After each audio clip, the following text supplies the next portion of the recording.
नाज़रीन अस्सलाम वालेकुम। आइए BPCC 134 के हवाले से एक नए टॉपिक पर गुफ्तगू हम लोग करते हैं।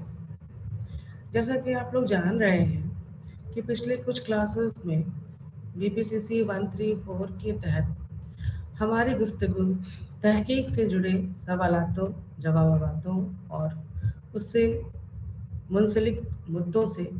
पर हो रही है। लिहाजा आज जिस मौजू पे हमारी गुफ्तगू होगी उसका ताल्लुक भी तहकीक से है और तहकीकी रिवायत में और क्या क्या चीज़ों की जानकारी हमें लेनी है, इसी के सिलसिले में आज की गुफ्तगू हमारी होगी और हम इस पर मज़ीद गुफ्तगू करेंगे। लेकिन इसका टॉपिक या इसका मुद्दा क्या होगा, ये आप लोग अपने स्लाइड पर देख रहे हैं कि आज हम जिस मौजू पर गुफ्तगू करेंगे वो तहकीक से जुड़ा है। और तहकीक में जब हम डेटा इकट्ठा करते हैं, किसी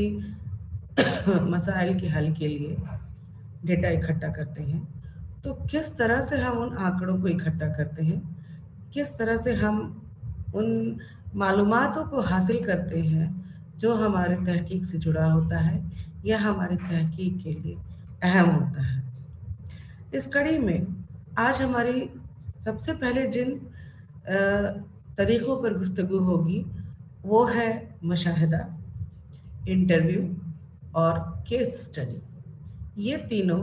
तहकीक के तरीके हैं, अलग अलग तरीके हैं जिनके ज़रिए हम डेटा इकट्ठा करते हैं, जमा करते हैं और उनसे मौसूल जानकारियों पर उन जानकारियों के बिना पर हम किसी रिज़ल्ट, किसी नतीजे तक पहुंचते हैं। तो आज अलग अलग तरह के वैसे चीज़ों पर हमारी गुफ्तगू होगी जो तहकीक में अपना एक अहम रोल अदा करती है, ख़ास तौर पर आंकड़ों को जमा करने में। इस कड़ी में सबसे पहले आइए बातचीत करते हैं मुशाहिदे की। मुशाहिदा यानी कि ऑब्जर्वेशन, अंग्रेज़ी में इसे ऑब्जर्वेशन कहते हैं। और ऑब्जर्वेशन या मुशाहिदा कहने से हमारे जहन में, हमारे दिमाग में सबसे पहले जो बातें निकल कर के आती हैं वो ये आती हैं कि इसका मतलब ये हुआ कि अगर हम किसी चीज़ से जुड़ी हुई जानकारी हासिल करना चाहते हैं और उसके लिए ऑब्जर्वेशन या मुशाहिदे का सहारा ले रहे हैं, तो यहाँ पर हम अपनी जानकारी अपने आप मालूम करते हैं। यानी इसके माने क्या हो गए कि अगर हमें किसी चीज़ की जानकारी लेनी है तो हम खुद अपने आँखों से, अपने कान से और अपने दिलो दिमाग से सोचकर, समझकर, देख करके आंकड़ों को जमा करते हैं और उससे मौसूल जानकारी को तहकीक में लगाते हैं। तो ये कहा जा सकता है कि ऑब्जर्वेशन या मुशाहिदे का एक तरीका है जो कि तहकीक में आंकड़ों को इकट्ठा करने के काम में आता है। अब मज़ीद इसके बारे में जानने के लिए हम चलते हैं कि मुशाहिदा क्या है। तो ये तहकीकी डेटा इकट्ठा करने का एक तरीका है। इसमें एक शरीक को देखना और बात के तज्ज़िये के लिए मुताल्लिक़ा रवैये को रिकॉर्ड करना शामिल है। कैसे हम इसके ज़रिए आंकड़ों को जमा करते हैं? तो जिस मसाइल से जुड़े या जिन हालात से जुड़ी चीज़ों का मुशाहिदा करना होता है, उसमें किसी शख्स या किसी शरीक का होना ज़रूरी होता है जो किसी रवैये को या किसी काम को अंजाम दे रहा है उसको, और फिर उससे मुतालिक जो भी जानकारी हम जमा करते हैं या उसको महसूस करते हैं उसकी रिकॉर्डिंग करते हैं। रिकॉर्डिंग इसलिए करते हैं क्योंकि बाज़ दफ़ा ये होता है कि इंसानी सलाहियत इतनी नहीं होती है कि वो जितनी चीज़ों को जिस वक्त देखता है, महसूस करता है, समझता है, उन सब को हूबहू वो बाद में भी याद कर सके। ये हमारी सलाहियत के बाहर होता है, क्योंकि हम और आप दोनों ने ये महसूस किया है कि जब भी हम किसी चीज़ को देखते हैं, समझते हैं और उससे जुड़ी हुई जानकारी जमा करते हैं और बाद में जब हम उसे याद करने की कोशिश करते हैं तो कुछ हिस्सा या तो भूल जाते हैं या उसको किसी दूसरे तरीके से हम अपने तरीके से बढ़ा चढ़ा करके जोड़ तोड़ करके उसको बयान करते हैं। तो इससे बचने के लिए माहिरीन ने ये बताया कि जब भी हम मुशाहिदा करते हैं तो जिस हालात में जो चीज़ें हो रही हैं उनको तो देखते हैं, समझते हैं, उनसे जो जो भी जानकारी इकट्ठा होती है वो जानकारी हम जमा करते हैं। साथ ही साथ हम उसकी रिकॉर्डिंग भी करते हैं। रिकॉर्डिंग इसलिए करते हैं कि जब बाद में हमें उन जानकारियों को दोबारा से सुनने की, समझने की ज़रूरत पड़े तो हमें वो चीज़ें हूबहू वैसे ही मिले जैसे कि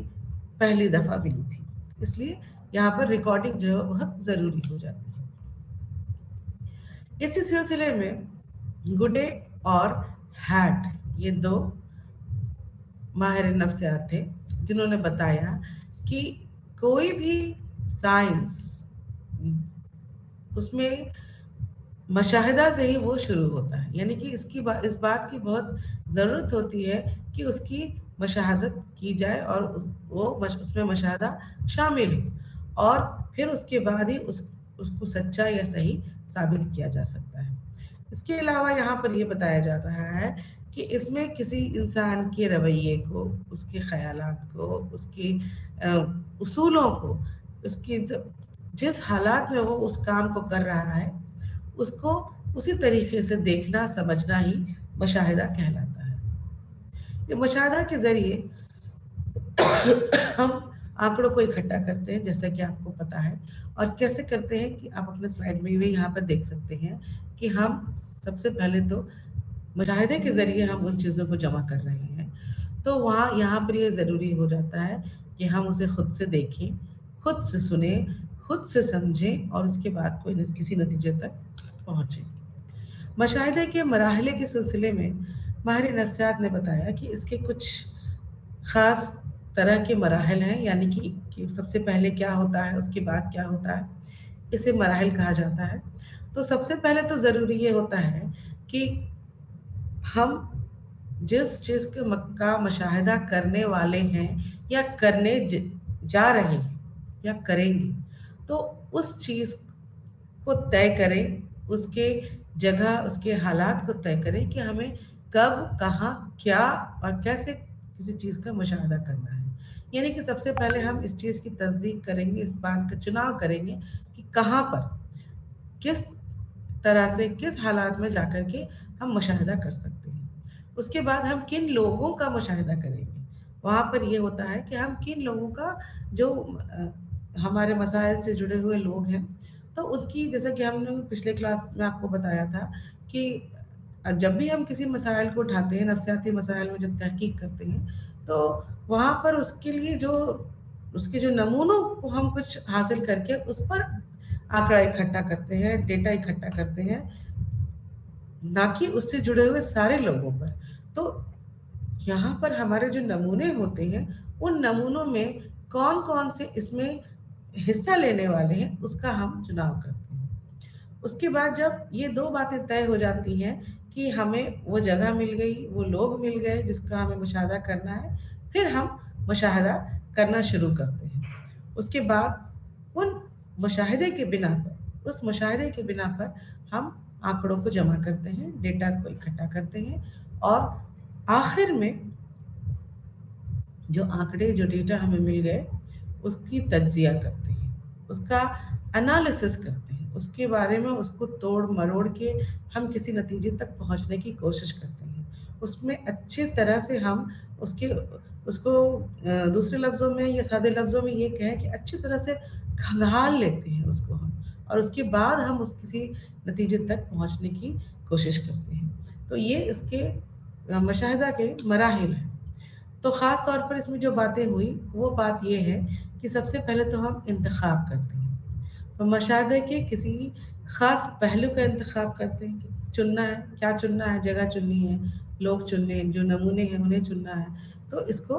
इसका हम इंतखाब करते हैं। इंतखाब करने के बाद हम रिकॉर्डिंग करते हैं। जो मुशाहिदा शुदा पहलू के बारे में तहरीरी या किसी और मुस्तकिल शक्ल में अकाउंट रखने के लिए हम उसकी रिकॉर्डिंग करते हैं। कुछ लिख तो लेते हैं, लेकिन साथ ही साथ हम रिकॉर्डिंग भी करते हैं। उसके बाद हम तज्जिया करते हैं। मुशाहिदा शुदा पहलुओं के या साख्त का तफसील से जायज़ा लेना, यानी कि जब हमें आंकड़े जमा हो जाते हैं हमारे सामने, तो जिस मसाइल पर हमने मुशाहिदा के ज़रिए आंकड़ों को इकट्ठा किया है उसका हम तज्जिया करते हैं, उसके अलग अलग पहलुओं की जांच पड़ताल करते हैं, उसमें उसके निकलने वाले अलग अलग मानों को समझने की कोशिश करते हैं और उसके रुख को जानने की कोशिश करते हैं कि ये जो आंकड़े हमें मिले हैं मुशाहिदा के ज़रिए वो किस तरफ इशारा करते हैं या वो हमें क्या बताने की कोशिश कर रहे हैं। और जब तज्जिया कर लेते हैं तब हमारे लिए तशरीह करना आसान हो जाता है, यानी कि फिर हम उन तज्जिया के बिना पर ये तशरीह कर सकते हैं, ये बयान कर सकते हैं या एक नतीजा निकाल सकते हैं कि किसी ख़ास मरहले का, किसी ख़ास मसले का ये मुमकिन हल हो सकता है या ये मुमकिन नतीजे आ सकते हैं। मुशाहिदे के पहलुओं की वजाहत करना या पैमाइश फराहम करना ही तशरीह है, यानी कि तशरीह में हम मोटे तौर पर नतीजों को शामिल कर सकते हैं। मुशाहिदे के तरीके के बहुत सारे अक़साम हैं, यानी कि जब हम मुशाहिदा की तकनीक का सहारा लेते हैं और उससे आंकड़ों को जमा करते हैं तो उसके बहुत से अक़साम भी हमारे सामने मौजूद होते हैं, जिनमें से अलग अलग अक़सामात को चुन करके हम किसी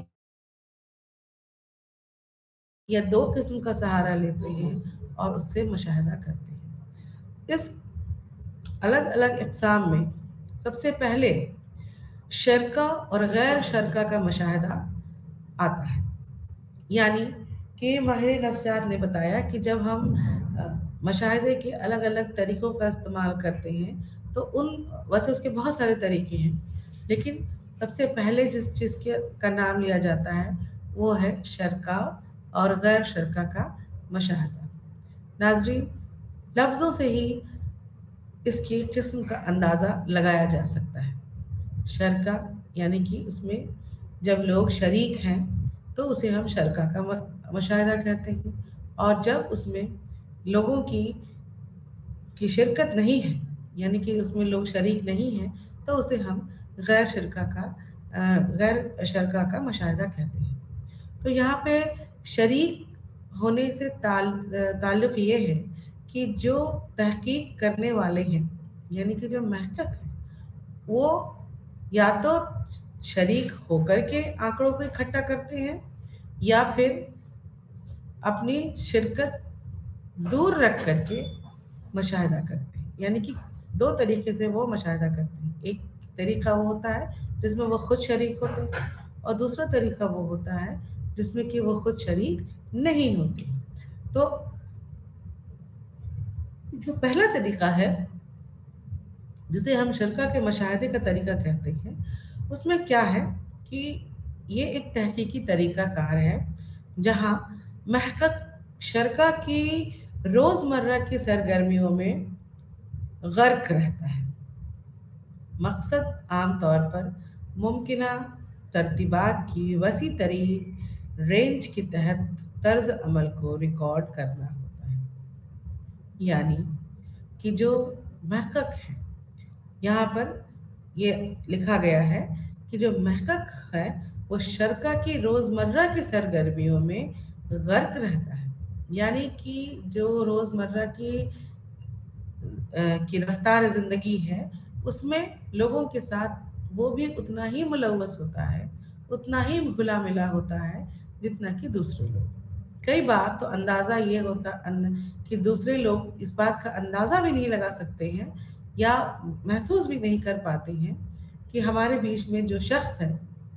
एक शख्स ऐसा है जो हमारे सभी हरकत, सभी रवैयात पर नज़र रख रहा है और उसकी रिकॉर्डिंग भी कर रहा है। तो इस तरह की जो तहकीक है या इस तरह की तहकीक का जो तरीका होता है उसे शरका के मुशाहदे का तरीका कहा जाता है। इसमें जो महक़क़ है वो रोज़मर्रा की ज़िंदगी में मुलव्वस होता है और बाकी लोगों की तरह भी ही वो अपने रवैयात को उन लोगों के साथ मिला-जुला करके पेश करता है, जिससे कि इस बात का अंदाज़ा लगाना मुश्किल हो जाता है कि वो उस पूरे झुंड का या उस पूरे समाज का हिस्सा नहीं है। यहाँ पर दूसरे तरीके पर नज़र डालते हैं कि गैर शरीक मुशाहदे का जो तरीका होता है, इसमें नाम से ही आपको समझ में बात आ रही होगी कि गैर शरीक मुशाहदा एक तहकीकी तकनीक है जिसके तहत महक़क़ अपने मुताल्ला के मज़ामीन को अपने इल्म के साथ देखता है, मुताल्ला के मज़ामीन को अपने इल्म के साथ देखता है, लेकिन जांच पड़ताल की सूरत हाल में फ़ाल हिस्सा लिए बगैर, यानी कि वो जानकारी तो इकट्ठा करता है और अपने उस माहौल में जितने लोग हैं उनकी जो जिस तरह का उनका जो रवैया है, तो वो खुले तौर पे अपना रवैया अंजाम दे रहे होते हैं, लेकिन यहाँ पर जो महक़क़ होते हैं वो उस झुंड का, उस समाज का हिस्सा नहीं होते हैं। वो दूसरे तरीके से, वो अलग तरीके से उसी समाज से जुड़ी हुई जानकारी तो जमा करते हैं, लेकिन उसमें शामिल हुए बिना। तो यहाँ पर ये कहा जा सकता है कि जो गैर शरीक मुशाहदे का तरीका होता है, वहाँ पर जो महक़क़ होते हैं वो उस समाज या किसी ख़ास झुंड के लोगों के रवैयात या हरकत के साथ वो उसमें शामिल नहीं होते हैं और वो अपने आप को उसमें शामिल किए बगैर उनके रवैयात को मुशाहिदा करते हैं और उनसे आंकड़ों को या ये कह सकते हैं कि उनसे जानकारियों को जमा करते हैं, इकट्ठा करते हैं। इसके बाद साख्ती और गैर साख्ता मुशाहदा, अंग्रेजी में इसे स्ट्रक्चर्ड और अनस्ट्रक्चर्ड ऑब्जर्वेशन कहा जा सकता है। तो साख्ती और गैर साख्ती, स्ट्रक्चर्ड और अनस्ट्रक्चर्ड, जैसा कि आपको नाम से ही पता चल रहा है कि स्ट्रक्चर का ही मतलब ही यही होता है, साख्त का मतलब ही यही होता है कि एक सजे सजाए तरीके या सजा सजाया जो माहौल होता है उससे आंकड़ों को इकट्ठा करना। और गैर साख्ता मुशाहदा में क्या होता है कि यहाँ पर जो माहौल, जो हालात होते हैं वो बनाए हुए नहीं होते, उसमें किसी भी तरह की बाहरी गुंजाइश नहीं होती है। वो अपने आप जिस तरह के हालात में जो रवैया होता है उसी हालात से आंकड़ों को जमा करने की कोशिश की जाती है। तो सबसे पहले यहाँ पर हम नज़र डालते हैं मुनज़्ज़म या साख्त के मुशाहदे पर। यहाँ पर साख्ती मुशाहदे में मुशाहिदा पहले से तयशुदा मंसूबे और खुसूसियात के साथ होता है। पहले से तयशुदा मंसूबे, सबसे ख़ास बात नाज़रीन यहाँ पर ये है कि इस तरह के मुशाहिदे में सभी चीज़ें पहले से तय होती हैं। सभी चीज़ों से मकसद ये है कि जो हमारे नमूने होंगे और उसमें उस नमूने में हिस्सा लेने वाले जो लोग होंगे वो तय होंगे, यानी कि हम पहले से ये तय करके ही चलते हैं कि किस तरह के लोग होंगे, कौन सी वो ख़ास जगह होगी, किस किस तरह के वहाँ पर हालात होंगे, यानी कि वो सारा माहौल जिसमें हमें जिसके ज़रिए हमें किसी तरह की आंकड़ों को इकट्ठा करना है, वो सब पहले से बनाया हुआ होता है, यानी कि पहले से उसकी तैयारी कर ली जाती है कि इस तरह की चीज़ें होंगी। मिसाल के तौर पर हम अगर ये देखना चाहते हैं کہ کسی क्लास के कुछ बच्चों का आप ये अंग्रेजी की इसमें अंग्रेजी की सलाहियत देखना चाहते हैं, तो हम यहाँ पर एक अगर स्ट्रक्चर या मनज़्ज़म मशाहदा को देखना चाह रहे हैं, तो हम एक कमरा लेंगे अपनी सहूलियत से, जो कि एक क्लास का काम करेगा, और उस क्लास में, उस कमरे में कुछ बच्चों को, कुछ स्कूली बच्चों को डाल दिया जाएगा, और डालने के बाद उनसे या तो अंग्रेजी में कुछ लिखने के लिए कहा जाएगा, कुछ पढ़ने के लिए, कुछ समझाने के लिए। तो वो चीज़ें तय होंगी कि ये सारे बच्चे मिसाल के तौर पर कोई वो उनसे ये कहा जाए कि किसी चीज़ पर अंग्रेजी में कुछ लाइनें लिखें, अपने मुल्क के ऊपर लिखें, अपने आप के ऊपर लिखें, अपनी माँ के ऊपर लिखें, वगैरह वगैरह कुछ भी हो सकता है। तो और उनमें से मान लीजिए कि उस कमरे में हमने 40 बच्चों को बिठाया, 30 बच्चों को बिठाया,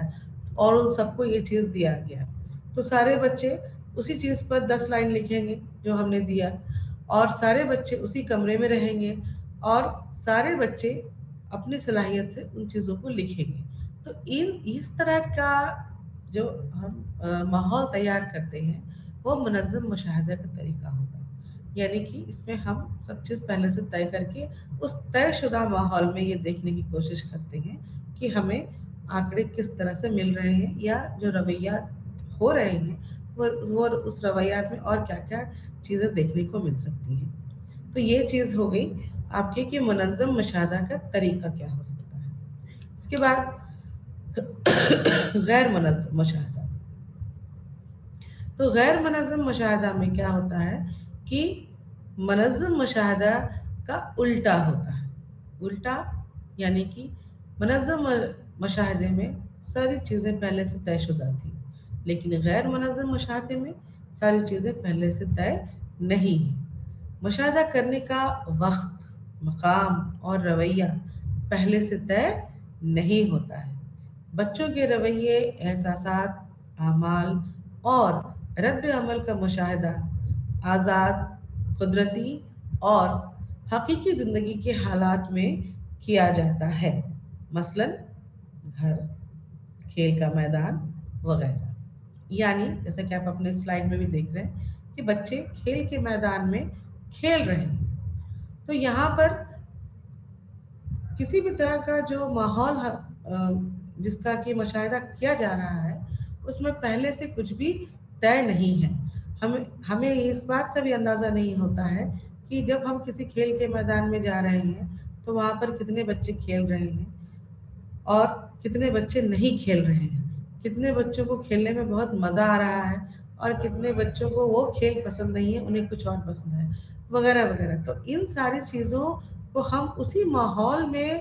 जा कर के ये देखते हैं कि अपने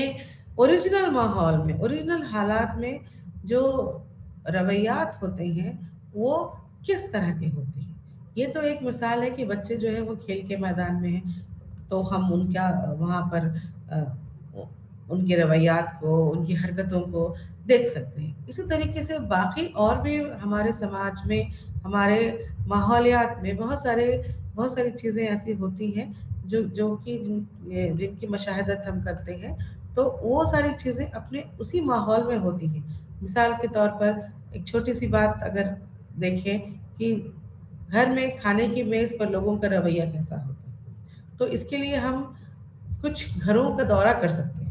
और वहाँ पर इस बात को बताए बिना कि आपकी इस हरकतों की हमें जानकारी लेनी है या हम इसका कुछ इस पर कोई तहकीक कर रहे हैं, इसको बताए बगैर हम सिर्फ उनके खाने की टेबल पर उनके रवैयात को देखने के लिए शामिल हो जाते हैं कि वहाँ पर वो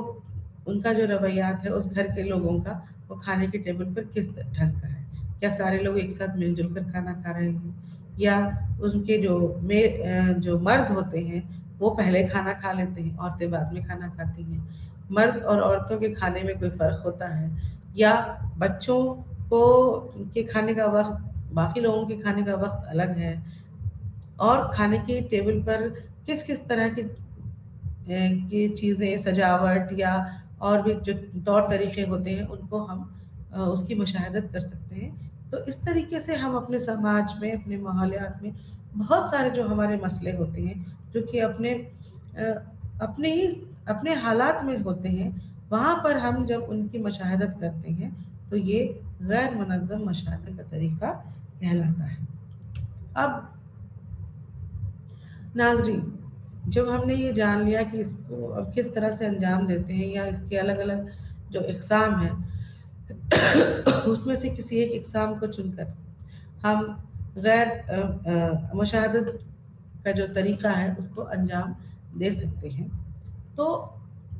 इसके फ़ायदे और नुकसान के बारे में भी जानना हमारे लिए ज़रूरी हो जाता है।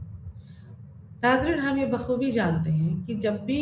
हम किसी भी चीज़ के बारे में बात करते हैं तो उसकी ना सिर्फ फ़ायदे नहीं हो सकते और सिर्फ नुकसान नहीं हो सकते। यानी कि कोई भी चीज़ हमारी ज़िंदगी में, हमारे माहौलियात में ऐसी नहीं है जो सिर्फ एक तरफा होती है, यानी कि या तो सिर्फ वो फ़ायदा दे या सिर्फ नुकसान दे। हर सिक्के के दो पहलू होते हैं, अच्छा और बुरा दोनों। तो यहाँ पर भी जब हम इस तहकीक के तरीके के बारे में आपसे गुफ्तगू कर रहे हैं, तो जाहिर है कि इसके भी कुछ नुकसानात होंगे और कुछ फ़वाइद भी हो सकते हैं। तो आइए सबसे पहले हम इसके अलग-अलग फ़वाइद पर नज़र डालते हैं। क्या-क्या इसके फ़वाइद हो सकते हैं? सबसे पहला जो फ़ायदा है वो ये है कि असल डेटा को उस वक़्त जमा करता है जब ऐसा होता है। सबसे बड़ी बात यहाँ पर ये होती है कि यहाँ पर जब हम आँकड़ों को इकट्ठा करते हैं, जमा करते हैं, तो उसमें किसी भी तरह के बनावट या किसी भी तरह के जोड़-तोड़ की गुंजाइश कम हो जाती है। और जिस माहौल में, चाहे वो मुनज़्ज़िम या गैर मुनज़्ज़िम ही क्यों ना हो, मुनज़्ज़िम माहौल में भी जो रवैयात होते हैं, माहौल तो हम भले ही मुनज़्ज़िम बना देते हैं, लेकिन जो रवैयात होते हैं वो अपने होते हैं। उन्हें ये इस बात का अंदाज़ा नहीं होता है कि हम पर किसी की नज़र है या हमारे रवैयात को नोट किया जा रहा है, रिकॉर्ड की जा रही है, तो इस तरह की चीज़ें वहाँ पर नहीं होती हैं। तो असल जो आंकड़े हैं वो निकल कर के सामने आते हैं, क्योंकि हम जो इंसान हैं, तो ये हमारी फितरत होती है कि जैसे ही हमसे कुछ पूछताछ अगर होने लगती है या अगर हमें लगने लगता है कि कोई हम पर नज़र रख रहा है, तो हमारा रवैया जो है वो बदल जाता है और असल रवैया कहीं छिप जाता है और नकली रवैया जो है वो सामने आ जाता है। यानी कि हम जिस तरह के होते हैं वो हम ज़ाहिर करना नहीं चाहते हैं, बल्कि हम एक ऐसा रूप ज़ाहिर करते हैं जो कि जिसमें कमियाँ कम होती हैं और खूबियाँ ज़्यादा होती हैं। तो इसलिए जो मशाहदती तरीक़ा होता है, उसकी सबसे बड़ी खूबी ये है कि इसमें असल डेटा या असल आंकड़े जो हैं वो हमें मिल जाते हैं, क्योंकि ये उसी वक़्त लेते हैं जब वो रवैया हो रहा है। नाज़रीन, जैसे हमने बताया कि अगर खाने की टेबल पर हम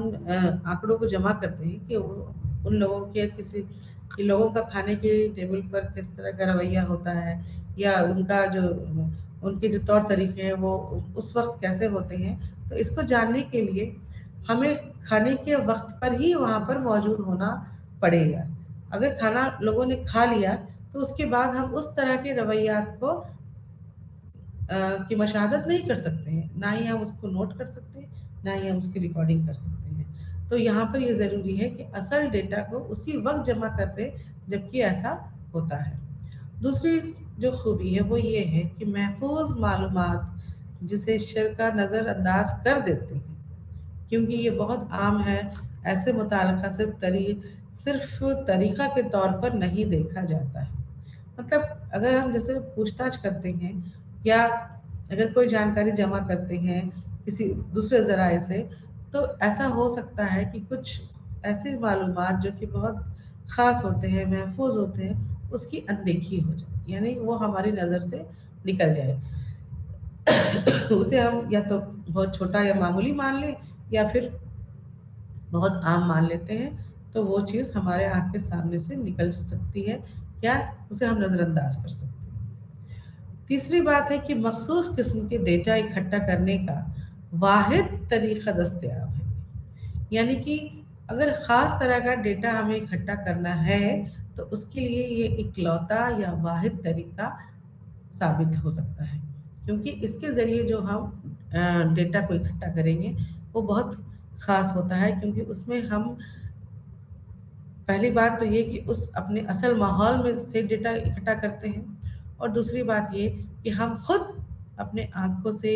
अपने दिल दिमाग से सोच के, समझ करके, देख करके और उन सब की रिकॉर्डिंग को करके आँकड़ों को इकट्ठा करते हैं, जिससे कि जब उसकी तज्ज़िया करते हैं, तो हम हमने जो देखा उसके हमारे अपने तजुर्बात, जो रिकॉर्डिंग के ज़रिए हमें जो सबूत मिलते हैं, वो सारी चीज़ें और उस ख़ास तरह के माहौल का असर जो कि उस वक़्त ही हुआ है, तो इन सब चीज़ों को मिला-जुला करके हमारे पास जो डेटा या आंकड़े आते हैं, वो बेहद ख़ास हो सकते हैं। इसके बाद पूरे वाक़े को इस तरह कैप्चर करता है, हासिल करता है, जैसे ये उसकी कुदरती माहौल में होता है। ठीक चूँकि ये कुदरती माहौल में ही हम आँकड़ों को जमा करते हैं, तो इससे जो हमें आँकड़े मिलते हैं, वो बिल्कुल हूबहू वैसे ही मिलते हैं, जो कि उस माहौल में किए जा रहे हैं। उसमें कुछ भी बनावटीपन जो है, वो नहीं हो सकता है। तो ये चीज़ बहुत ख़ास हो जाती है इस तरह की तहकीक के तरीके में, कि पूरा वाक़या को उसी तरह जैसा हुआ, वो बिल्कुल हूबहू वहाँ पर हमें मिल जाता है, या हम उसकी मुशाहदत करते हैं। इसके बाद कि ऐसा लगता है कि मज़ामीन सवाल का जवाब देने से बेहतर तौर पर मशाहदती मुदाखलत को कबूल करते हैं। यानी कि जो मज़ामीन होते हैं, उनसे अगर हम सवाल जवाब करते हैं, तो हो सकता है कि उन सवालात के जवाब वो झूठे दे दें, यानी कि सच ना कहें। लेकिन जब किसी खास माहौल में खास वो उस रवैये को अंजाम दे रहे हैं, तो वहाँ पर उसको उसकी मशाहदत करके या उसकी रिकॉर्डिंग करके हमें जानकारी, बिल्कुल सच्ची जानकारी मिल जाती है कि वो उस चीज़ से इनकार नहीं कर सकता, या उसमें कुछ भी बनावटीपन नहीं हो सकता है, क्योंकि हमें उस माहौल में ही उस चीज़ को देखने का मौका मिल गया कि इस तरह के माहौल में या इस तरह के मसले पर किसी का रवैया जो है वो किस ढंग का हो सकता है। तो ये बात बहुत ख़ास हो जाती है कि अक्सर ऐसा होता है कि जब अगर पूछा जाए लोगों से, या उनको कोई ऐसी चीज़ दी जाए कि कुछ मिसाल के तौर पर क्वेश्चनायर वगैरह दी जाती है कि इसको आप भर करके दे दीजिए, तो हो सकता है कि उसमें या तो वो सच्ची बात ना लिखें, या उसको कई एक बार बिना पढ़े ही भर के दे देते हैं, और उसके बाद ये हो सकता है कि उसमें कुछ छूट का सहारा लिया जा सके। हो सकता है कि वो सच्ची बातों को छुपा जाए, लेकिन जब अपने असल हालात में वो इस तरीके का रवैया करते हैं, तो सच के सामने आने की गुंजाइश बढ़ जाती है। इसके बाद ये तो इसके सारे फ़वाइद हो गए, कि बहुत सारे इसके फ़वाइद हुए। अब इन फ़वाइद के अलावा कुछ इसके हदूद भी हैं, कुछ नुकसानात भी हैं। तो सबसे पहले क्या होता है कि इसमें जो रिकॉर्डिंग का सामान वाक़ा के मौके पर होना ज़रूरी है, जबकि ये होता है। अब जैसे कि किसी असल हालात में कोई रवैया हो रहा है, उस वक़्त अगर रिकॉर्डिंग का या किसी तस्वीर का को लेने का सामान मुहैया नहीं होता है, तो वो चीज़ मुशाहदत तो होती है, उसका हमने ऑब्जर्वेशन तो किया, लेकिन उसकी रिकॉर्डिंग करने से में हम चूक जाते हैं, तो हो सकता है कि फिर बाद में हम उस अपने मुशाहदत को जब याद करें, तो उसमें कुछ अपने जोड़-तोड़ उसमें कर दें, या कुछ उसमें कुछ ऐसे जो सही बात हुई हो, उसे हम या तो भूल जाएँ, इस तरह की चीज़ें उसमें आने की गुंजाइश हो सकती है। तो ये एक बात ज़रूरी है कि अगर और ये भी ज़रूरी नहीं है कि हम हर हालात में कैमरा और रिकॉर्डिंग के सारे सामान लेकर के घूमते फिरें, कि असल हालात में जिस तरह का रवैया होगा, कभी-कभी ऐसा होता है कि हमें चीज़ें वो वहाँ पर मिल जाती हैं जहाँ पे हमें उसकी उम्मीद नहीं होती, लेकिन हम उसके लिए तैयार नहीं होते। मुशाहदत तो होती है, ऑब्जर्वेशन तो हुआ, लेकिन उसकी रिकॉर्डिंग नहीं हो पाती, क्योंकि हम उसके लिए तैयार नहीं हो पाते। इसके बाद ये कहा जा सकता है कि इस तरह की जो तकनीक या जो तरीका का हम सहारा लेते हैं, वो एक सस्ती तकनीक है, सस्ता अमल है। यानी कि इसमें ज़्यादा खर्च नहीं होती है, इसमें ज़्यादा किसी और चीज़ की पे ज़्यादा खर्च करना जो है वो मुमकिन ही नहीं होता है। और ये कह सकते हैं दूसरी तरफ कि एक तो सुस्त अमल हो गया यहाँ पर, कि सुस्त अमल यहाँ पर ये हुआ कि बहुत जब तक कि वो रवैया उस माहौल में पूरी तरीके से अंजाम नहीं हो पाता है, तब तक आपको उसकी मुशाहदत करना पड़ेगी। यानी कि आपको बने रहना है, देखते रहना है, समझते रहना है, और जब तक वो काम पूरा नहीं होता, और अगर वो काम बीच में छूट गया, अधूरा रह गया, तो वो हमारी तहकीक भी अधूरी हो जाती है। तो ये एक तरह से सुस्त अमल हो सकता है। महंगा अमल इसलिए हो सकता है क्योंकि जितने दिन हम किसी भी इंसान को लगाते हैं किसी काम को, तो हमको उसकी उसकी तनख्वाह देनी पड़ती है। उस असल माहौल में आने जाने का खर्च हो सकता है, और उस सारी जो मशाहदत हमने की है उसको जमा करने के लिए जो रिकॉर्डिंग वगैरह की सामानों की ज़रूरत पड़ती है, उसमें भी खर्च हो सकता है। तो एक तरह से कहा जा सकता है कि ये थोड़ा महंगा अमल भी है। इसके बाद ज़्यादातर काबिल एतमाद नताइज उन मालूमात तक महदूद होती हैं जो ज़ाहिरी कार्रवाई या सतही इशारे से सीखे जा सकते हैं। तो सही यहाँ पर ये चीज़ बहुत ख़ास है कि कई बार जब हम मुशाहदत कर रहे होते हैं, तो होता क्या है कि जो चीज़ें ज़ाहिरी है वो तो हमें समझ में आ जाती हैं, नज़र आ जाती हैं, लेकिन जिसका ताल्लुक इशारों से होता है या सतही तरीक़ों से होता है, उससे जुड़े हुए आंकड़ों को हम जमा नहीं कर सकते हैं। इसके अलावा तहकीकी माहौल मुमकिना तौर पर आदाद और शुमार की सापेक्ष तशखीस और रिकॉर्डिंग के लिए ज़्यादा मौजू है। यानी कि अगर ऐसे हालात नहीं है कि वहाँ रिकॉर्डिंग किए जा सकते हैं, या ऐसे हालात नहीं है, ऐसे माहौल नहीं है जहाँ पर हमें अददी शुमार की तशखीस हो सकती है वहाँ पर, तो वहाँ पर आंकड़ों इस तरह के ऐसे इस तरीके से आंकड़ा जमा करना ज़्यादा फ़ायदेमंद साबित नहीं होता है। वाक़यात की मिक़दार का तयीन करने के लिए लिमिटेड माज़ी के बारे में जानने के एक तरीक़ा के तौर पर इसका इस्तेमाल होता है। यानी कि वाक़यात के मिक़दार का तयीन करने के लिए कि किस मिक़दार में कोई वाक़यात हुआ है, इसकी जानकारी मिलने में थोड़ी थोड़ा वक़्त लग सकता है, या थोड़ी परेशानी हो सकती है। अमाल के लिए अक़ली मुशाहिदा नहीं कर सकते, सिर्फ़ खुद अमाल कर सकते हैं। यानी कि हम अपने तौर पर अपनी अक़ल लगा करके हम किसी बात का तज्ज़िया नहीं कर सकते, किसी बात को समझ नहीं सकते हैं। हमें सिर्फ़ उतना ही समझना होता है जो चीज़ें वहाँ पर हो रही हैं, जो दिखाई पड़ रही हैं, हो रही हैं, उन्हीं चीज़ों को सोचने समझना सोचने उन्हीं चीज़ों को देख कर समझ करके किसी नतीजे तक पहुँचना होता है। तो ये सारी चीज़ें मशाहदती तरीक़े की हुदूद के तहत आती हैं, जिससे कि इसकी थोड़ी-सी जो खूबी है वो कम हो जाती है। अब जो दूसरा तरीक़ा है वो है इंटरव्यू का तरीक़ा। इंटरव्यू से हम सब बख़ूबी वाक़िफ़ हैं। नाज़रीन, अक्सर हम सब ने कई तरह के इंटरव्यू को देखा। ज़्यादातर लोग नौकरी के लिए इंटरव्यू से बख़ूबी वाक़िफ़ होते हैं कि किसी नौकरी को पाना है, हासिल करना है अगर, तो उसके लिए इंटरव्यू ली जाती है, और उसमें सवालात और जवाबात जो है वो होते हैं। तो यहाँ पर ये देखा जाता है कि जब 2 लोग आमने-सामने बैठ कर के किसी जानकारी को जमा करने के लिए गुफ्तगू करते हैं, तो उसे इंटरव्यू कहा जाता है। यहाँ पर 2 लोगों का होना ज़रूरी होता है, और वो दोनों लोग बिल्कुल आमने-सामने होते हैं। नाज़रीन, आप ये देखते हैं कि जब आप किसी मिसाल के तौर पर हम जॉब की ही बात करते हैं, दूसरी किसी किस्म की बात नहीं करते, कि जब किसी जॉब के लिए, किसी नौकरी के लिए हम कोई एप्लीकेशन जमा करते हैं, तो उसके साथ हम अपनी सारी सलाहियत को, अपनी सारी डिग्रियों को, अपनी तज़ावीर को, अपने दस्तख़त वग़ैरह सब कुछ हम उसमें डाल देते हैं। आजकल ऑनलाइन ज़माना है, तो ऑनलाइन तरीके से भी जब हम अपनी सारी चीज़ों को उसमें जमा कर देते हैं, जानकारी उनकी जानकारी के लिए, और वो ऑनलाइन तरीक़ों के सहारे हमारी सही जानकारी भी हासिल कर लेते हैं। अगर हम कुछ गलत जानकारी देते हैं, तब भी उसकी जाँच वो कर सकते हैं।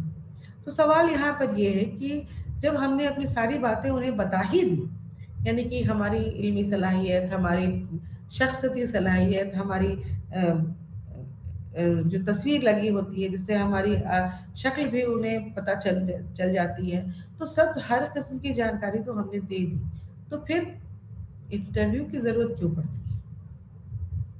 انٹرویو کی ضرورت کیوں پڑتی ہے؟ اور انٹرویو میں جو سوالات کرتے ہیں وہ انہی چیزوں سے کرتے ہیں جو کہ ہم نے پہلے سے ہی انہیں مہیا کرایا ہوا ہے، یعنی کہ ہمارا نام، ہمارا پتہ، ہماری علمی صلاحیت، ہماری خوبیاں وغیرہ وغیرہ۔ تو لیکن آپ نے یہ دیکھا ہوگا کہ کسی بھی طرح کی جاب میں یا کسی بھی طرح کی کسی کالج میں جب آپ ایڈمیشن کے لیے جاتے ہیں یا کسی اور طریقے سے، انٹرویو کا ہونا لازمی ہوتا ہے۔ کس لیے لازمی ہوتا ہے؟ وہ اس لیے ہوتا ہے کہ انٹرویو میں انٹرویو دینے والا اور انٹرویو لینے والا دونوں جسمانی طور پر آمنے سامنے ہوتا ہے، اور اس کے بعد جن چیزوں کو اس نے جمع کیا ہے، جو انٹرویو دینے والا ہے، جس نے ان چیزوں کو اپنے بارے میں سے اپنے سے جڑی جو جتنی چیزوں کو اس نے جمع کیا ہے، اس کی تصدیق پوچھ تاچھ کر کے کی جاتی ہے، یعنی کہ انہی سارے سوالاتوں کو آپ کے سامنے رکھا جاتا ہے اور آپ اس کا جواب دیتے ہیں۔ تو یہ تو اس طرح کا انٹرویو تھا جو کسی نوکری کے لیے یا کسی اسکول کالج میں ایڈمیشن کے لیے آپ کو دینا پڑتا ہے۔ لیکن تحقیق میں بھی انٹرویو کی کیا ضرورت پڑتی ہے؟ تو تحقیق میں انٹرویو ایک معیاری تحقیقی طریقہ ہے جو ڈیٹا اکٹھا کرنے کے لیے سوالات پوچھنے پر انحصار کرتا ہے۔ انٹرویو میں دو یا دو سے زیادہ لوگ شامل ہوتے ہیں، جن میں سے ایک انٹرویو لینے والا سوال پوچھتا ہے اور جو دیتا ہے وہ جواب دیتے جاتا ہے۔ تو یہاں پر یہ دیکھنا ہوتا ہے کہ آمنے سامنے بٹھا کر کے ہم کچھ سوالاتوں کو رکھتے ہیں اور ان سوالات کے ذریعے ہم انٹرویو دینے والے سے کچھ جانکاری مہیا کراتے ہیں، یعنی کہ کچھ آنکڑوں کو جمع کرتے ہیں۔ اس لیے اسے انٹرویو اس تحقیق میں اس طرح کی ٹیکنیک کو شامل کیا گیا ہے۔ اب انٹرویو کے بھی بہت سارے طریقے ہیں۔ سب سے پہلا منظم انٹرویو۔ ایک منظم انٹرویو مقداری انٹرویو کی ایک قسم ہے جو کسی تحقیقی مضمونوں کے بارے میں متعلقہ معلومات اکٹھا کرنے کے لیے سوالات کی معیاری ترتیب کا استعمال کرتے ہیں۔ معیاری ترتیب کا استعمال کرتے ہیں۔ خاص بات یہاں کیا ہے کہ معیاری ترتیب کا استعمال کرتے ہیں، یعنی کہ پہلے سے سارے سوالات کو طے کر لیا جاتا ہے، شمار کر لیا جاتا ہے اس میں کہ اتنے سوال ہی پوچھے جائیں گے، اتنے وقفے کے لیے اتنے نمبر میں سوالات جو پوچھے جائیں گے۔ مثال کے طور پر 10 منٹ میں ہم کسی انٹرویو دینے والے سے 10 سوال کو ہی پوچھیں گے، یا اس 10 سوال میں کون کون سے سوالات ہوں گے ان سب کو بھی پہلے سے طے کر لیا جاتا ہے، جس کی وجہ سے اسے منظم انٹرویو کہا جاتا ہے۔ اس کے علاوہ اسے پیٹرن والا انٹرویو، منصوبہ بند انٹرویو یا معیاری انٹرویو بھی کہا جاتا ہے۔ اس لیے کہا جاتا ہے کہ اس میں ساری چیزیں پہلے سے طے ہوتی ہیں، اور جتنی ساری چیزیں طے ہوتی ہیں اس کو اسی طریقے سے انٹرویو جب دینے والا سے پوچھا جاتا ہے تو اسی طریقے سے اس کے سامنے ان چیزوں کو رکھی جاتی ہے اور اس کے ذریعے آنکڑوں کو جمع کیا جاتا ہے۔ یہاں پر جو منظم انٹرویو ہوتے ہیں وہ کیسے ہوتے ہیں کہ اس میں جو بھی سوالات ہوتے ہیں وہ پہلے سے تیار کر لیے جاتے ہیں، یعنی کہ اس کی جو بناوٹ ہوتی ہے، اس کی جو روپ ریکھا ہوتی ہے وہ پہلے سے تیار کر لی جاتی ہے۔ اس کے علاوہ اس میں کیا ہوتا ہے کہ سب سے اس میں جو فوکس ہوتا ہے وہ اس بات کے لیے ہوتا ہے کہ ہمارے مسئلے سے جڑے ہوئے جو باتیں ہیں اس سے ہی جڑے ہوئے سوالات طے کیے جائیں، بنائے جائیں، اور اسے جو جانکاری ملے گی اس جانکاری کو تحقیق میں لگایا جائے گا۔ تو اس کے علاوہ یہاں پہ یہ ہوتا ہے کہ ہر سوال سے किस तरह के जवाबात हासिल करने हैं ये भी तय है, पहले से ही तयशुदा होता है। यानी कि जवाबात में भी इस बात की गुंजाइश होती है कि ऐसा नहीं है कि जो इंटरव्यू देने वाला होता है वो अपनी मर्जी से कुछ भी जवाब दे दे। हमें किस तरह के जवाबात लेने हैं ये भी तय होता है। उसके बाद जो सवालात पूछे जाते हैं वो उसी तरीके से पूछे जाते हैं जिस तरीके से बनाए गए हैं, यानी कि एक के बाद एक। अगर सवाल नंबर एक है, एक के बाद दूसरा ही पूछा जाएगा, सवाल नंबर एक के बाद चौथा या पांचवा सवाल हम नहीं पूछ सकते। इसके बाद सबसे ज़्यादा जो है इसमें खास बात ये आती है कि ज़्यादातर रवैयात और हालात से जुड़े हुए सवालात ही इसमें शामिल किए जाते हैं। और कई एक बार ऐसा होता है कि कुछ सवालात को पेपर वगैरह में लिख करके दे भी दिया जाता है और फिर उनसे पूछने के बाद उसे वापस ले लिया जाता है। इसके बाद गैर मुनज़्ज़म इंटरव्यू, इसे इसमें ये होता है कि एक गैर मुनज़्ज़म इंटरव्यू, जिसे बाज़ औक़ात गैर हिदायती इंटरव्यू भी कहा जाता है, डेटा इकट्ठा करने का एक तरीका है जिसमें उनसे पूछे गए सवालात या तरतीब पहले से मतयीन नहीं होती है, यानी कि पहले से तय नहीं होते। इसके बजाय इंटरव्यू लेने वाला खुलेआम सवालात पूछता है और इंटरव्यू के साथ आगे बढ़ने और तहकीकी मौजू पर तफसीली डेटा इकट्ठा करने के लिए शरका के जवाबात पर इन्हसार करता है। यानी कि सवालात पहले से तय नहीं होते हैं और वो खुले तौर पर सब एक एक करके सवालों को जैसे चाहे वो पूछ सकता है। गैर मामूली सवालात या बहुत ख़ास सवालात, जैसे भी सवालात हों उनको पूछ सकता है और उनके जवाबात के बिना पर अपने नतीजों को हासिल कर सकता है। इसमें ख़ास बातें क्या है कि इस तरह के जो इंटरव्यू होते हैं वो इंटरव्यू कम लगते हैं और बातचीत ज़्यादा लगती है। यानी कि वो लगता है जिस तरह से हम और आप बातचीत करते हैं अपने दोस्तों से, अपने रिश्तेदारों से, अपने और किसी लोगों से, तो ये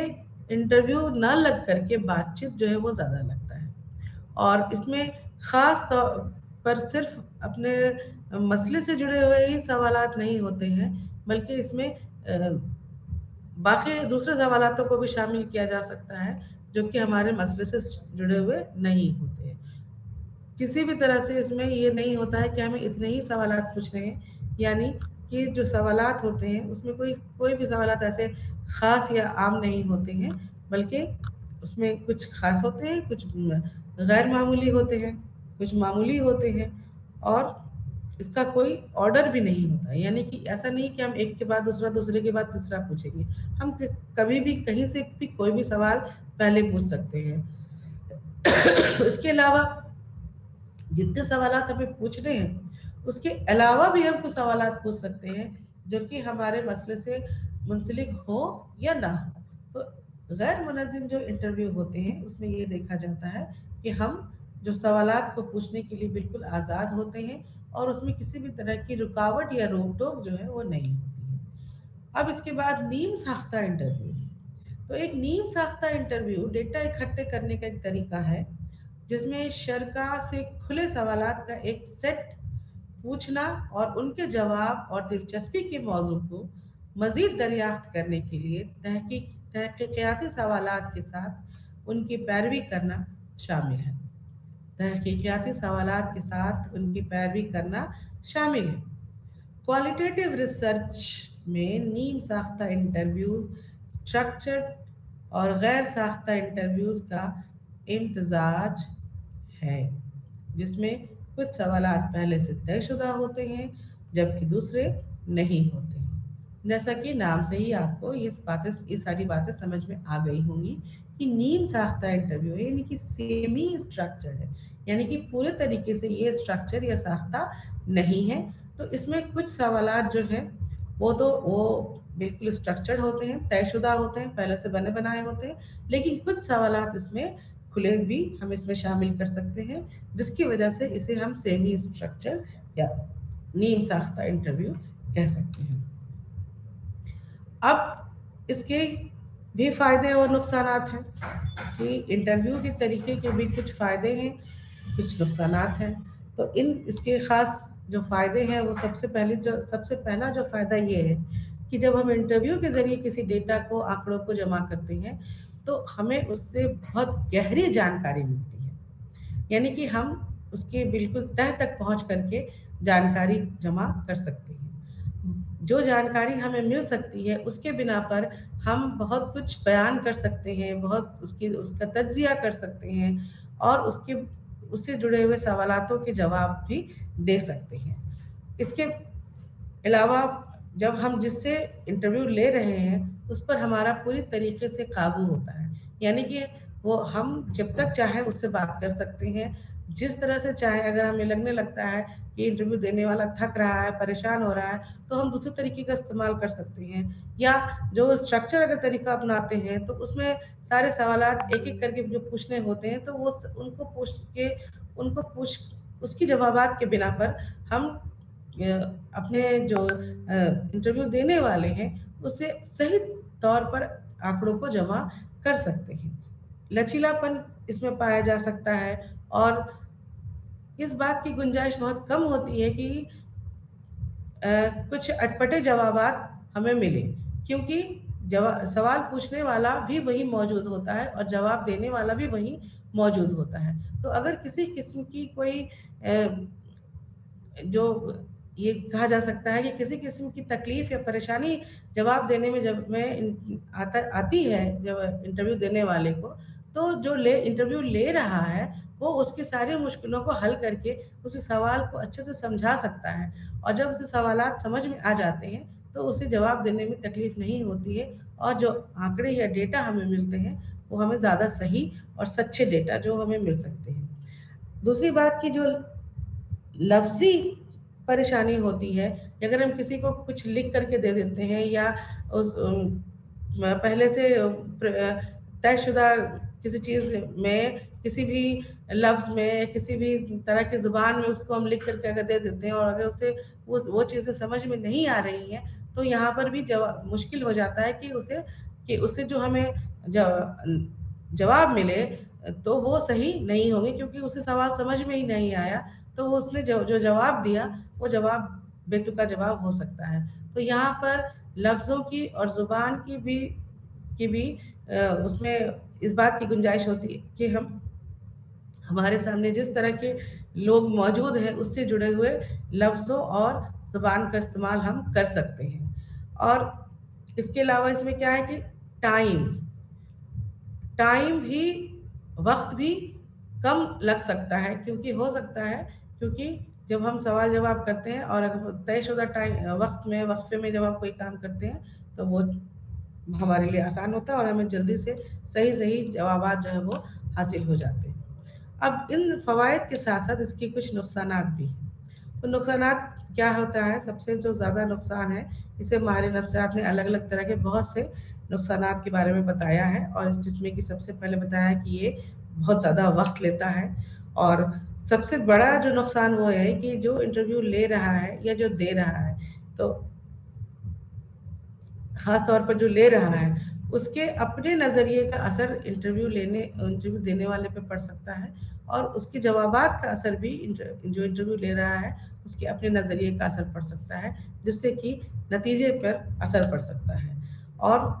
یہ مہنگی جو ہے تکنیک ثابت ہو سکتی ہے، وہ اس لیے مہنگی تکنیک ثابت ہو سکتی ہے کیونکہ اس میں ایک ایک کر کے ہم انٹرویو لیتے ہیں، اور جتنی بار ہم انٹرویو لینا پڑتا ہے اتنے اس کے لیے خرچ، اس کے لیے ماحول، اس کے لیے باقی ساری جو تیاریاں کرنی پڑتی ہے اس میں بہت زیادہ پیسہ خرچ ہونے کی گنجائش ہوتی ہے۔ تو یہ اس کے کچھ نقصانات تھے۔ اس کے بعد جو تیسرا طریقہ ہے ہمارا وہ ہے کیس کا مطالعہ کرنا، یعنی کہ کیس کی پوری اسٹڈی کر کے، مطالعہ کر کے ہم جانکاری یا جو اکٹھا کرتے ہیں، آنکڑوں کو اکٹھا کرتے ہیں۔ تو کیا ہے سب سے پہلے کیس کا مطالعہ کیا ہے؟ تو یہ کسی ایک فرد، گروپ، ایونٹ یا کمیونٹی کی گہرائی سے تحقیقات ہے۔ عام طور پر ڈیٹا مختلف ذرائع سے جمع کیا جاتا ہے اور کئی مختلف طریقوں मसलन मशाहदात और इंटरव्यू का इस्तेमाल करते हुए किया जाता है। तो केस स्टडी में जैसा कि आपको नाम से पता चल रहा है कि केस स्टडी, किसी भी मसले से जुड़ा हुआ अगर कोई केस है उसके बारे में पूरी जानकारी यहाँ पर, ये चीज़ आप अपने स्लाइड में भी नाजरीन देख सकते हैं कि मुख्तलिफ ज़राए से जमा किया जाता है। जितनी भी जानकारी है वो मुख्तलिफ ज़राए से जमा कर, अगर आप किसी बच्चे के बारे में जानना चाह रहे हैं तो उस बच्चे के घर वाले से भी बातचीत करनी पड़ती है, उसके दोस्त अहबाब से भी जानकारी लेनी पड़ती है, उसके स्कूल के जो उस्ताद हैं और बाकी जो स्कूल के दोस्त अहबाब हैं उनसे जानकारी लेनी पड़ती है, उसकी इल्मी सलाहियत, जहनी सलाहियत, जिस्मानी सलाहियत, इन सब पर नज़र डालना पड़ता है और इन सब से जुड़ी हुई जानकारी को जमा करने के बाद किसी नतीजे तक पहुंचा जा सकता है। तो ये देखा जाता है कि केस स्टडी एक पूरे बड़े पैमाने पर बड़ी गहराई से जानकारी जमा करता है और उस जानकारी के बिना पर किसी नतीजे तक हम पहुंचते हैं। इसकी खासियत या खुसूसियात क्या है कि इसकी खासियत ये है कि ये ख़ास तौर पर किसी हालात, किसी इंसान की उसके बारे में जानकारी इकट्ठा करता है। चूँकि सभी ज़राए से जानकारी इकट्ठा करता है तो इसकी जो जानकारी है वो वसी जानकारी इकट्ठा करता है ये, जिसकी वजह से जो नतीजे निकल सकते हैं, ये जब तज्ज़िया किया जाता है तो बहुत गहराई से उसके बारे में हमें सारी बातें पता चलती हैं। उसके बाद जिस माहौल में जानकारी लेनी है उस माहौल के बारे में, उसी माहौल से हम जानकारी इकट्ठा करते हैं। यानी कि जैसे कि उसके स्कूल से जुड़े हुए लोगों से बातचीत जब करना होता है तो उसके उस्ताद से, उसके स्कूल के दोस्त अहबाब से बातचीत करनी होती है, उसके अलावा उसके घर वालों से बातचीत करनी होती है, उसके रिश्तेदारों से बातचीत करनी होती है और उसके अड़ोस पड़ोस के लोगों से बातचीत करनी होती है, उसकी जिस्मानी सेहत को जानने के लिए उसका पूरा जो पिछला मेडिकल बैकग्राउंड होता है उसकी जानकारी जमा करनी होती है। इल्मी सलाहियत को जानने के लिए हमें उसके सारे जितने भी जिस क्लास तक उसने पढ़ा है उसके नतीजों को जानने की ज़रूरत पड़ती है। तो यहाँ पर ये देखा जा रहा है कि जितनी भी जानकारी हम जमा कर रहे हैं उसमें बनावटी कुछ भी नहीं है। जो जानकारी है उसे ही हम निकालने की कोशिश करते हैं कि जो पहले से है। अगर वो बच्चा बीमार रहता है तो हम इस पे कुछ बनावट नहीं कर रहे हैं कि वो बच्चा बीमार है, वो उसका जो मेडिकल बैकग्राउंड है वो ये बताता है कि वो बच्चा बीमार रहता है, उस बच्चे को पढ़ाई में दिल नहीं लगता है, ये उसके पिछले क्लास के नतीजे बताएंगे कि वो बच्चा पढ़ने में स्कूल में कैसा है, स्कूल की बाकी चीज़ों में वो हिस्सा लेता है या नहीं, ये इसके जो टीचर है, जो क्लास टीचर है, ये उसके बारे में बताएंगे वगैरह वगैरह। तो इस तरह से हम उसी माहौल, उसी असल हालात के ही आंकड़ों को जमा करते हैं जिससे कि आंकड़े हमें सही तरीके से मिल जाते हैं। अब इसके फवायद क्या है कि सबसे बड़ी बात तो ये है कि ये एक मज़ेदार तरीका होता है जहाँ पे हम हर तरह से आंकड़ों को जमा करते हैं और किसी भी तरह के जो महक़क़ होते हैं उनको इस तरह की जानकारी इकट्ठा करने का जो तरीका है वो बहुत उनके लिए वो पसंदीदा होता है या उनको वो सूट करता है। और जैसे कि अभी हमने बताया आपसे कि जिस हालात में जो बातें हुई हैं वही चीज़ें, उन्हीं की जानकारी या वही सारे सबूत जो होते हैं वो हमें आगे किसी भी आंकड़ों को जमा करके उसके नतीजे को हासिल करने के लिए कारगर होते हैं। और उसके अलावा यहाँ पर ये देखा जाता है कि ज़्यादा इस बात की गुंजाइश होती है कि अगर हम इस तरीके से जब हम आंकड़ों को जमा करते हैं तो जो दूसरे जो तरीके जैसे सर्वे वगैरह होते हैं उससे ज़्यादा सही तरीके की जानकारी हमें इसमें मिल सकती है। और एक इंसान के जितने तरीके के भी अलग अलग पहलू होते हैं उसकी पूरी जानकारी देने में ये जो तरीका होता है वो बहुत कारगर या कामयाब होता है। इसके कुछ नुकसानात भी हैं जिसमें जैसे कि इससे मिली हुई जानकारी को हासिल करके सब पर लागू करना ये बहुत मुश्किल हो जाता है, ज़्यादा बड़े पैमाने पर इसको कबूल करना जो है वो मुश्किल हो जाता है। और इस तरह से ये देखा जाता है कि इस तकनीक के सहारे हम आंकड़ों को जमा कर सकते हैं। تو ناظرین یہ تھے کوئی آنکڑوں کو اکٹھا کرنے کے کچھ طریقے. امید ہے اگلے کلاس میں آپ کے ساتھ پھر سے ایک نئے ٹاپک کے ساتھ میں حاضر ہو جاؤں گی. تب تک کے لیے آپ کا بہت بہت شکریہ. اللہ حافظ.